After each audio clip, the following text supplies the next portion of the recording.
La jubilación de privilegio, el presidente de la Nación presentó su renuncia ante el ANSES a la futura jubilación de privilegio.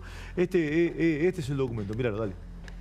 Sí, está Nachito Ortelli ya para hablar de este tema también. ¿Qué hace, Nacho, querido? ¿Cómo andas, pelado? Sí, esta es la carta que es remitida al titular del ANSES, Mariano de los Heros, sí, y le aceptan la renuncia a la jubilación de privilegio. Sí, el presidente tomó el guante de lo que pasó en la sesión, así como decimos que muchas veces se pega el tiro en el pie el gobierno, en este caso fue la oposición con un tema que se le dejaron picando al presidente, que decidió dar vuelta a la página en esta disputa con la oposición. ¿Cómo? Bueno, confrontando el punto de vista de casta versus ciudadanía. En un párrafo de esta nota hay una frase muy interesante que dice: ningún político está por encima de la ley y la ciudadanía. Habla el presidente de la Nación de hacer un esfuerzo en medio de esta crisis que está viviendo la Argentina. Dice: luego de haber experimentado por décadas las consecuencias nefastas del gasto político desenfrenado, es imperativo que los líderes políticos den el ejemplo y adopten medidas concretas para contener el déficit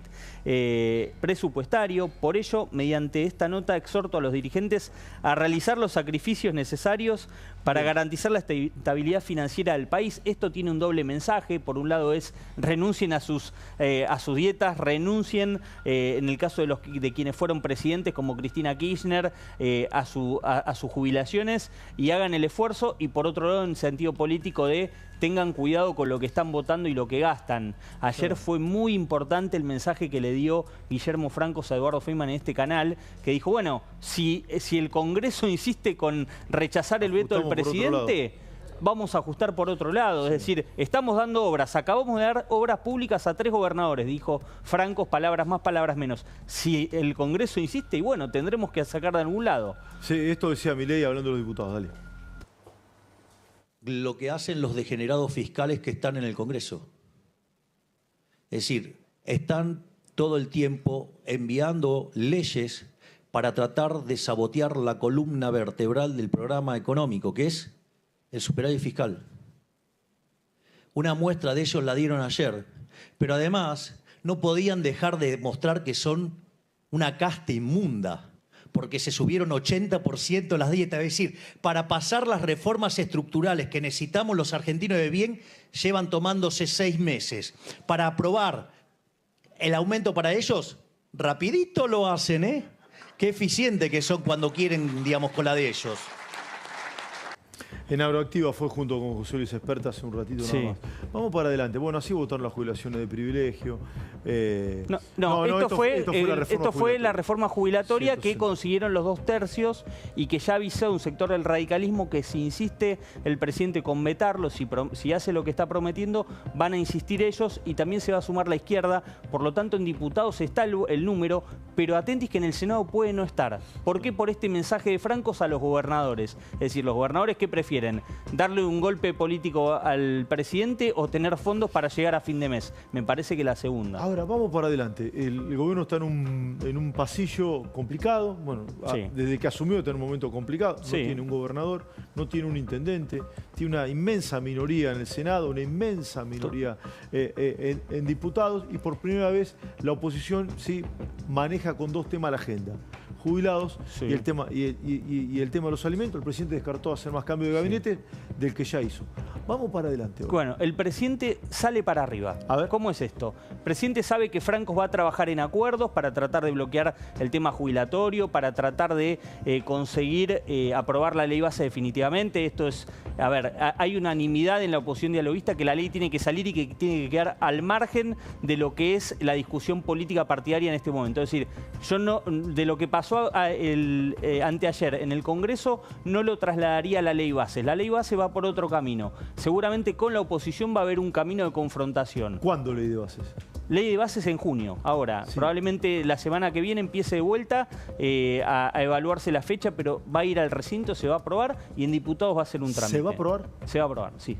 Se va a aprobar. Vos tenés... No, te juro, por la Argentina es tan dinámica. No, es tan dinámica. No, por eso, yo tengo que se aprueba, pero yo tengo que el compromiso está. De hecho, algunos senadores de la oposición que se han mostrado muy críticos durante el tratamiento en comisión han dicho que van a apoyar en el recinto, que van a pelear por algunos cambios más, pero que van a apoyar. Vos sumaste ayer la postura de Lucía Crexel. Sí, también. Lucila Crexel, que va, vota la ley y se va a la embajada en UNESCO. Sí, vota la ley y se va a la embajada en UNESCO.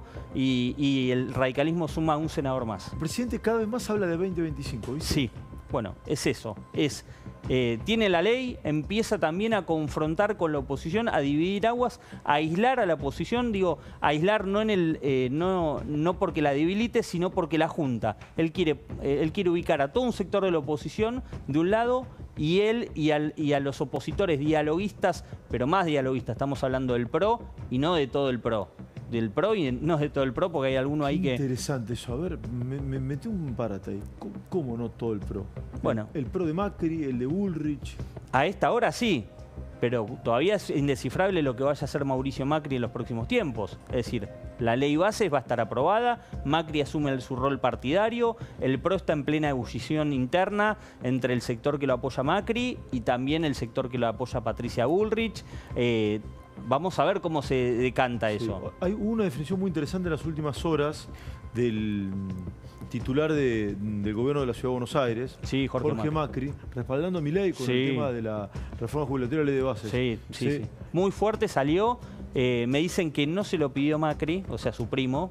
Me dicen que salió por intención suya de salir a respaldarlo a Milei en un contexto en el que también, por otro lado, el propio Jorge Macri le está pidiendo a Milei que le pague lo que le dejó debiendo Alberto Fernández a Horacio Rodríguez Larreta. Entonces, es un apoyo que tiene un sentido también práctico para la ciudad, pero que nadie le pidió. Es decir, que sale a convalidar lo que él cree que está mal, lo que está haciendo bien Milei y lo que está haciendo mal la oposición. Yo te pregunto, Pichetto, ¿está más cerca de la oposición o más cerca del diálogo? ¿Dónde lo ubica? El presidente fue muy duro con Pichetto. Sí, fue duro con respecto a este tema. Para que quede claro de qué lado está. Sí, fue duro con respecto a este tema. Yo creo que el caso de Pichetto es también difícil de encasillar. Resbaladizo. Sí, resbaladizo en el bueno y en el mal sentido. Es decir, Pichetto fue un aliado inesperado en algún momento en diputados, cuando nadie lo esperaba, ayudó al gobierno, en el gobierno lo recibieron muy bien, después lo ponderó el presidente. Sí, a través de un tuit. Y ahora con este tema me parece que tensa, me parece que también es el juego de Pichetto, el propio juego de Pichetto. En algunas cosas colaborar, ayudar, también hay empresarios muy importantes que están pidiéndoles a los diputados muy activamente, che, el tema ley bases déjenlo afuera, después con lo otro, si quieren, diferenciense. Y quiero seguir preguntando, resbaladizo como chorizo en Fuente de Loza, dice, viste, lo dice todo lado. Eso sería Pichetto. ¿Y de Loredo? ¿De qué lado está? Yo creo que en este juego que hace el gobierno, ¿de qué lado está? No, en este juego que está el gobierno va a ser todo lo que no está con nosotros decididamente está enfrente, aunque sean aliados circunstanciales. Entonces, de Loredo está enfrente. De Loredo hoy está enfrente, sí, de Loredo está enfrente. De Loredo está enfrente, sobre todo porque hay cosas, mira, vos el otro día diste en un punto muy importante. El radicalismo ya sabía que el kirchnerismo iba a pedir cambios y los cambios que iba a pedir. Cuando votan esta reforma y en el gobierno lo leyeron, estos se pusieron de acuerdo. La explicación de Loredo y del bloque radical fue, no, en realidad el kirchnerismo se subió a lo nuestro, era nuestra iniciativa, esto fue claramente un acuerdo, lo denunció Ritondo también, entonces el gobierno lo ve a De Loredo haciendo un doble juego. ¿El doble juego cuál es? Por un lado mostrarse amigable, diferenciarse de Lustó, pero por otro lado manteniendo un corte netamente opositor. Sí, y después Lustó lo felicita a De Loredo. Al bloque felicita, ¿no? Sí, bueno. Es una felicitación para De Loredo. El radicalismo y los kirchneristas y el kirchnerismo se pusieron de acuerdo con esto. Es muy nítido, no es que... Es la segunda vez. Sí, es la segunda vez en 15 días que el radicalismo sale en auxilio del kirchnerismo. Esto es un dato de la realidad, no, no es descalificativo. ¿Y el radicalismo lo hace porque lee debilidad en algún sector del gobierno o porque su ADN es así? Porque ¿Ves para dónde va el viento? Si escuchás a los radicales te dicen, bueno, nosotros siempre venimos pidiendo por la educación y la jubilación son nuestras dos banderas. Bueno, también es cierto que las banderas uno elige cuándo alzarlas y cuándo bajarlas, perfecto, ¿no? Sí. Y en este caso me parece que eligieron un momento que políticamente al gobierno no le hace bien y que le hace muy bien al kirchnerismo. Entonces, en la lectura y en la evaluación de pros y contras, me parece que no se ponderó. Hubo una nueva salida del gabinete, en una segunda línea, pero una salida al fin. Alejandro Consentino. Sí, Alejandro Consentino, secretario de Ciencia y Técnica. Era una salida anunciada porque había llegado de la mano de Pose, de Nicolás Pose. No tiene que ver con la crisis de Petovelo. No tiene nada que ver con la crisis de Petovelo. Ahora, Consentino probablemente sea convocado, según lo que me dicen, puedo equivocarme, pero lo que me cuentan a mí es que va a ser convocado para trabajar con Federico Sturzenegger, probablemente. ¿Por qué se demora tanto la definición del área que va a tener Sturzenegger? Bueno, ¿Están buscando un lineamiento administrativo? ¿Por qué? No, creo que más que nada por una demora más de lo que pasa en este gobierno, que se demoran muchas cosas tal vez sencillas para nosotros, sencillas para la opinión pública, pero que en el gobierno tienen que definirlo primero con el presidente, después de arreglarlo con quienes instrumentan esas decisiones, pero que va a tener rango de ministro, que va a tener un cargo y que va a tener despacho en Casa Rosada, eso ya está decidido. Entiendo que lo van a dejar para cuando termine de aprobarse la ley base, ¿no? Sí, hay otro dato que quería compartir contigo. Yo sé que es de ayer, pero merece una lectura. Karina Milei tuvo ayer la primera definición política fuerte en público de que se conoce, ¿no? Sí. Hablando, bancando fuertemente a la titular de Capital Humano. Sí, la respaldó. Yo creo que fue una maniobra, no fue inocente lo que hizo Karina Milei. Se venía hablando, es decir, no estaba visibilizado, pero se venía escuchando en los pasillos de que había tensión entre Karina Milei y Sandra Petovelo. Y me parece que Karina Milei... es por eso. Yo creo que eligió un pronunciamiento claro de que ella valora a Sandra Petovelo para despejar versiones. Me parece que eligió. Ella podría haberse ido, como se ha ido muchas veces, sin contestar esa pregunta que le hizo un colega, creo que Nicolás Gallardo. Le hizo un movilero, le hizo la pregunta. Ella muchas veces no ha respondido, la han agarrado muchas veces así, no ha contestado y eligió. Fueron 10 segundos, segundos. Sí, pero sirve. Decidió hablar. Sirve para despejar esa versión. Me pareció lo mismo que está diciendo. Decidió hablar. Muchas veces no habla y es absolutamente respetuoso eso. Sí. Y otro punto, ya nos adentramos en el pase con Eduardo Feynman. Esto es un gran tema, una polémica sobre los viajes del presidente. Sí, la gira. ¿No? Junio y julio, sobre todo junio, este mes, ¿sí? Tenía previstos distintas cuestiones, una muy importante que es la cumbre del G7, en la cual Argentina va como invitado, del gobierno de Macri que no va como invitado. Claro. Al G7 son los 7 países más poderosos y Argentina va como invitado. Yo tengo entendido que el presidente, bajo ningún punto de vista, se bajó de esa gira, de esa presentación, que es medular también para nuestro país. No sé qué información tenés vos. Yo tengo lo mismo. En un momento surgió esa versión. Entienden que fue culpa de la canciller Diana Mondino. Una filtración de Cancillería. Eso al menos atribuyen en Casa Rosada a una mala información que surgió de Cancillería. En el gobierno hoy, cuando surgió la novedad, decían desconocer el alcance. El presidente estaba de viaje rumbo a esta cumbre de Agroactiva y no había podido darles aviso a sus funcionarios.